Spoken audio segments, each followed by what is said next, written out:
She called me at 2:47 a.m. screaming, "My Uber account is locked, send $300 or I'm stranded." I said, "Ask the guy you went out with." Then I put my phone on silent and went back to sleep. At sunrise, I woke up to a voicemail from a number I didn't recognize, and what the voice said made me sit upright. I'm 34, and until last Thursday night, I thought my girlfriend and I were solid. We'd been together 3 years, living together for the last 18 months. She's 28, works in event planning, which meant late nights and weekend work weren't unusual. I trusted that. Why wouldn't I? She'd never given me a concrete reason not to. But looking back now, the signs were there. Little things. Her phone always face down on tables. Sudden work emergencies that required her to leave immediately. Coming home smelling like cologne that wasn't mine. When I'd mention it, she'd have explanations ready. A coworker hugged her. A client was wearing too much cologne in a small room. Reasonable enough that I'd drop it. The real shift started about 6 weeks ago. She became distant. Less interested in our conversations, more interested in her phone. We'd be watching TV, and she'd be typing away, laughing at messages I couldn't see. When I'd ask who she was talking to, she'd say work friends or her college roommate. Again, reasonable explanations that I accepted because I wanted to believe them. I started noticing other changes too.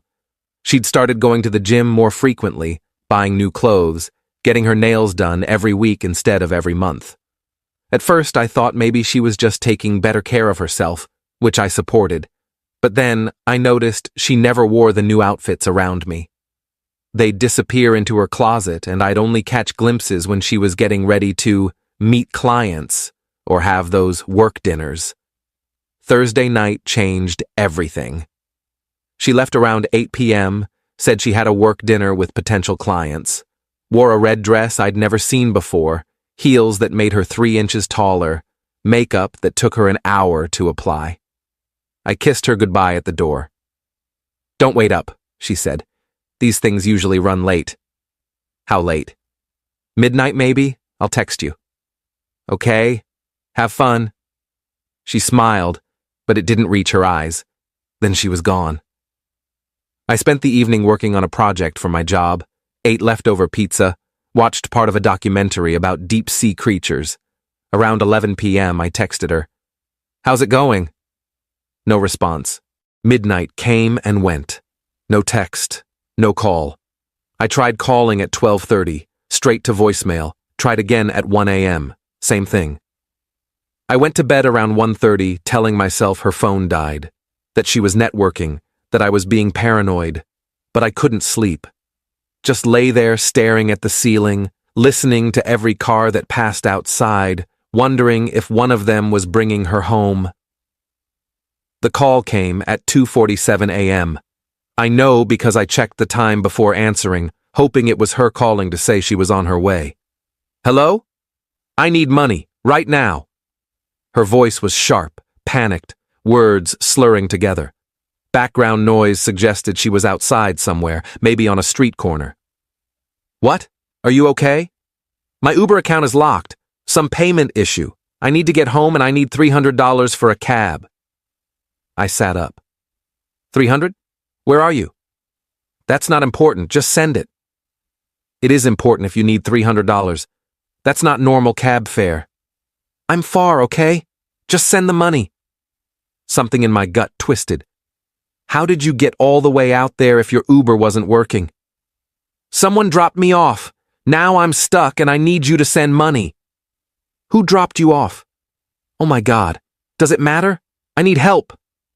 That gut feeling intensified, became clarity. "Ask the guy you went out with." Silence. Complete, total silence.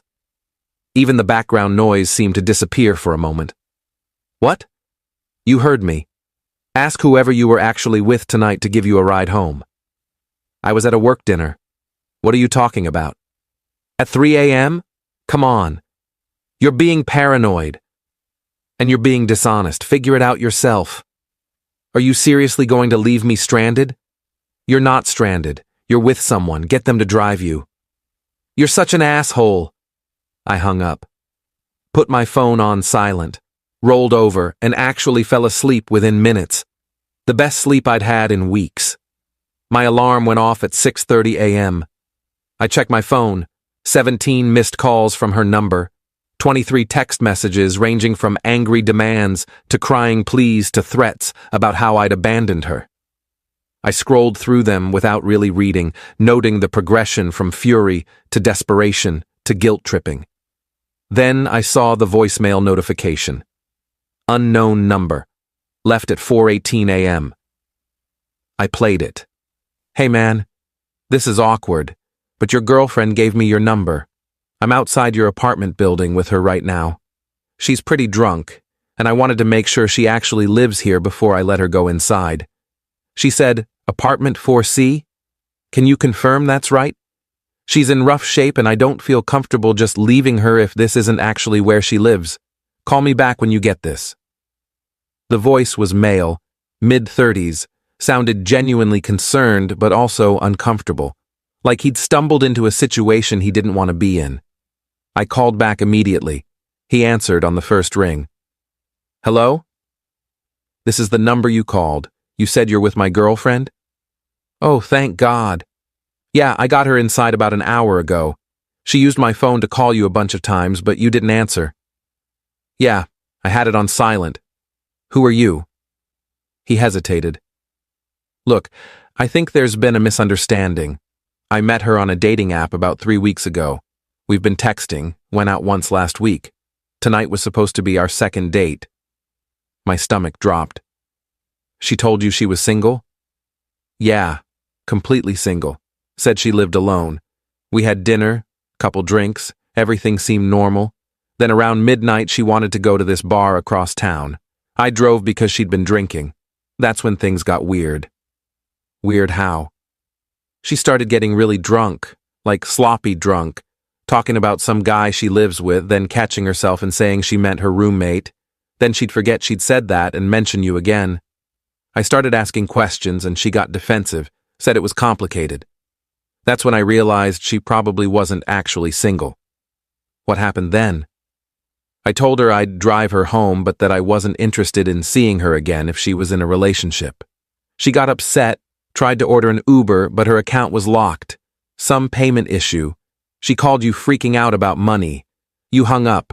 She started crying, saying you were controlling and never helped her. Honestly, man, it threw up a lot of red flags. I bet. I drove her here because I wasn't going to leave her stranded, but I needed to make sure someone was actually here. She fell asleep in my car on the way, woke up enough to give me the address and apartment number. I got her to the building door and she made it inside. But I wanted to confirm this was actually her place and not just some random address. It's our place. We live together, have for over a year. Shit. I'm really sorry, man. I had no idea. She told me she was single, lived alone, the whole thing. It's not your fault. Thanks for making sure she got home safe. No problem. For what it's worth, you seem like a decent guy. You deserve better than this. We hung up. I sat there on the edge of my bed, phone in my hand, processing everything. She'd been on a date, an actual date with someone from a dating app, while telling him she was single, while living with me. I got up, got dressed, made coffee, walked into the living room. She was passed out on the couch, still in her red dress, makeup smeared, one heel on and one on the floor. Her phone was dead on the coffee table next to a glass of water someone, probably the guy, had set there. I drank my coffee and waited, thought about all those Thursday and Saturday nights she'd been working late or meeting clients. How many of those had been dates? How long had this been going on? 3 weeks, according to the guy, but was that the truth, or just how long she'd been seeing him specifically? I pulled out my laptop and logged into our shared cloud account where we backed up photos, started scrolling through the last few months, found photos of her in outfits I'd never seen her wear around me, found pictures taken at restaurants I'd never been to with her, found selfies with captions about self-care and living my best life that now felt like coded messages. Update 1. She woke up around 9 a.m., groaned, sat up slowly, held her head like it might fall off. Water, she croaked. I pointed to the kitchen. She stumbled over, refilled the glass, drank it in 3 long gulps. I feel like death, she said. That's what happens when you get drunk on a date with someone from a dating app. She froze, turned slowly to look at me. What? The guy called me, explained everything. Nice of him to make sure you got home safe. Her face went white. I can explain. I'm sure you can, but I don't want to hear it. It's not what you think. You were on a date. You told him you were single. He drove you home at 3 a.m. because you were too drunk and your Uber was locked. What part am I misunderstanding? She started crying. It was just one date. It didn't mean anything. He said this was your second date. You went out with him last week too. We just got coffee. It wasn't serious. You've been on 2 dates with someone while living with me. You lied to him about being single. You lied to me about where you were. How is that not serious? I was curious. I wanted to see what else was out there. While still living here, still sleeping in our bed, still pretending everything was fine between us, I was going to tell you. When? After date 3? 4? When exactly were you planning to mention you were shopping for my replacement? She sobbed harder. I'm sorry. I made a mistake. No, you made a series of choices. You downloaded a dating app. You created a profile. You swiped on guys. You matched with someone. You texted him for weeks. You went on a date with him. Then you did it again. Those aren't mistakes. Those are decisions. What are you saying? I'm saying pack your stuff. You've got until tonight. You're kicking me out? Yeah. The lease is in my name. You're not on it. You've got 8 hours to figure out where you're going. This is cruel. What's cruel is cheating on someone and then calling them an asshole when they won't bail you out at 3 a.m. She tried a different approach, sat down on the couch, looked up at me with red eyes. Please, can we just talk about this? I know I messed up, but we can work through it. There's nothing to work through. You violated every bit of trust we had. People make mistakes. You've never done anything wrong? I've never downloaded a dating app and gone on dates with other people while in a relationship. So no, not that. I didn't sleep with him. That's not the bar for cheating. You went behind my back. You lied. You created a whole separate life I knew nothing about. I just needed to know if there was something better out there. And now you can find out. As a single person, which is what you told him you were anyway. I grabbed my keys and left. Spent the day at a coffee shop working remotely, giving her space to pack. Got a text from her around 2 p.m. Please, can we talk about this? Didn't respond. Another at 4 p.m. I don't have anywhere to go, replied. You've got 4 hours. At 6 p.m. Fine, I'll be gone by 8. I got home at 8:30. Her stuff was gone. Bathroom cleared of her products. Closet half empty. Kitchen missing her favorite mug and bowl. She'd taken her things and disappeared. There was a note on the counter. I'm sorry. I know I messed up. If you change your mind, call me. I threw it away. Update 2. 3 days went by. Quiet. Peaceful. I rearranged furniture, reclaimed space, enjoyed having the apartment to myself. Then Saturday morning I got a call from her mom.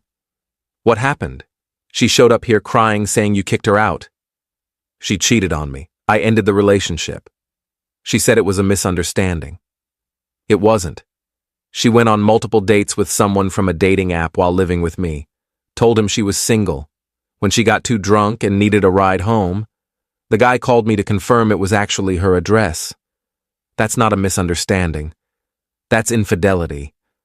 Her mom went quiet. She didn't tell me that part. I figured. I'm sorry. That's inexcusable. I appreciate that. What are you going to do? I'm already doing it. Moving on. We hung up. 10 minutes later, I got a text from my ex. You told my mom everything? Me. She called and asked. I told the truth. Her. Now she's mad at me. Me. That's not my problem. Her. You're really not going to give me another chance? Me. No. Her. After 3 years? That's it? Me. You threw away 3 years when you downloaded that app. You just didn't tell me until I found out myself. She didn't respond after that. Later that week, her friends started reaching out. 3 different people called or texted saying I was being too harsh, that everyone makes mistakes, that 3 years should count for something. I gave them all the same response. She made her choices, I made mine, and I wasn't interested in debating it. One of her friends got aggressive about it. You're really going to throw away 3 years over one night? It wasn't one night. It was weeks of lying, weeks of dates, weeks of her building a backup plan while pretending everything was fine. That's not a mistake, that's a pattern.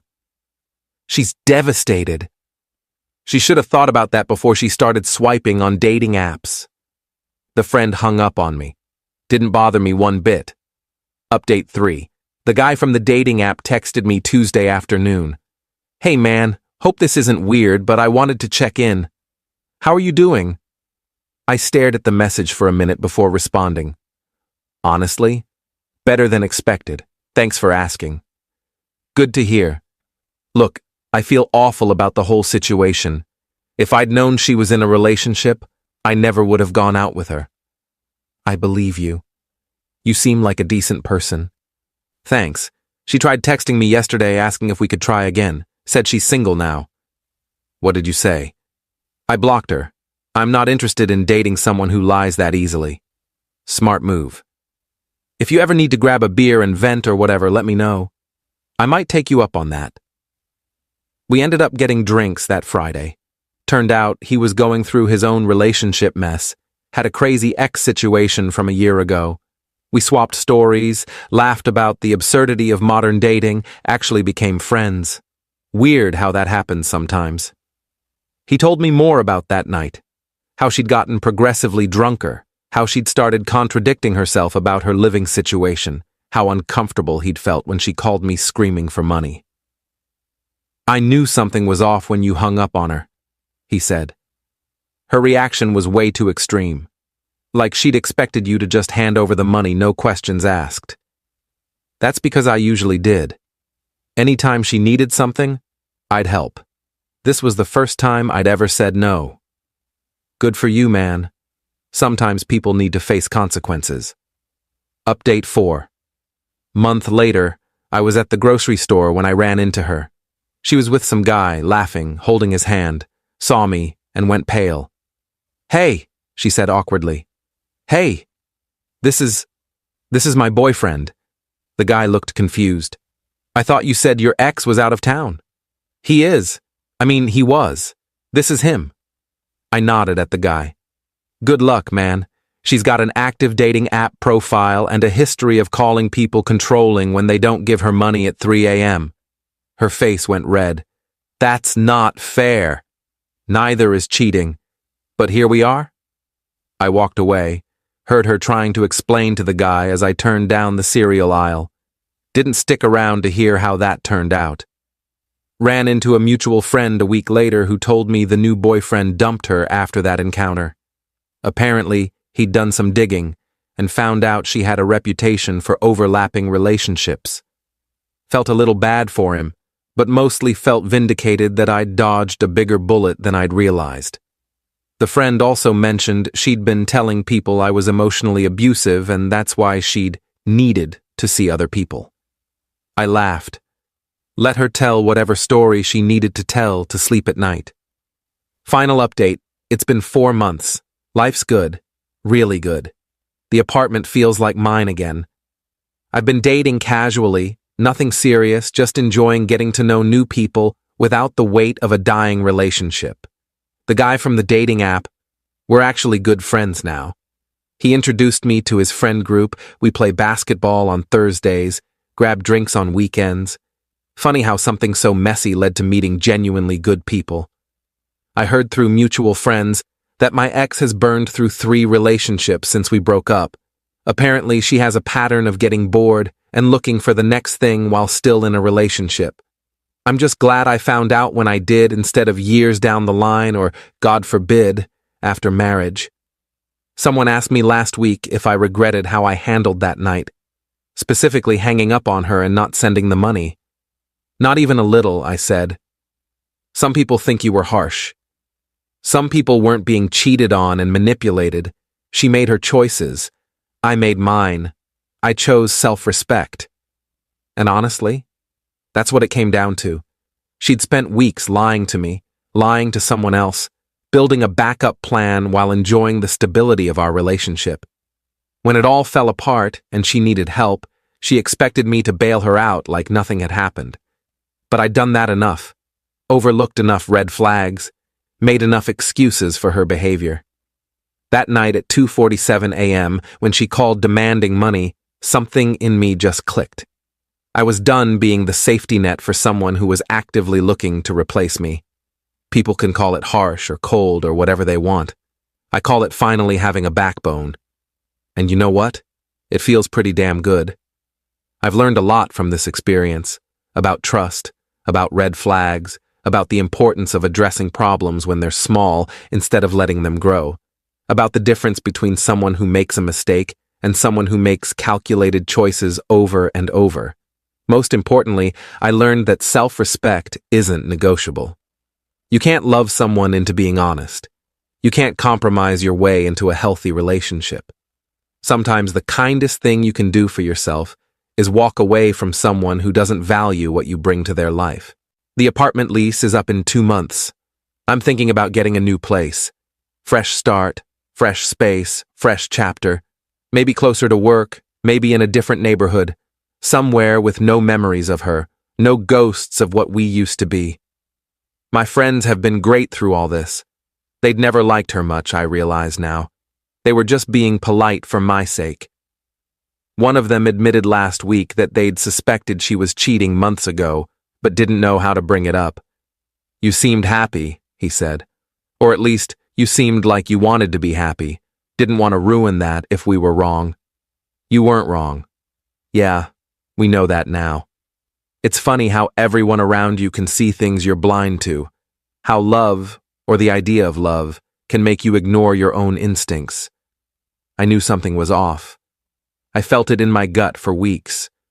But I convinced myself I was being paranoid, that I was being controlling, that I needed to give her space and trust her. Turns out my gut was right all along. So yeah, 4 months out, I'm doing fine. Better than fine.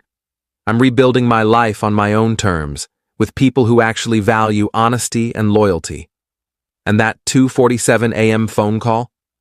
Best wrong number I ever answered, because it forced me to stop ignoring what I already knew and finally do something about it.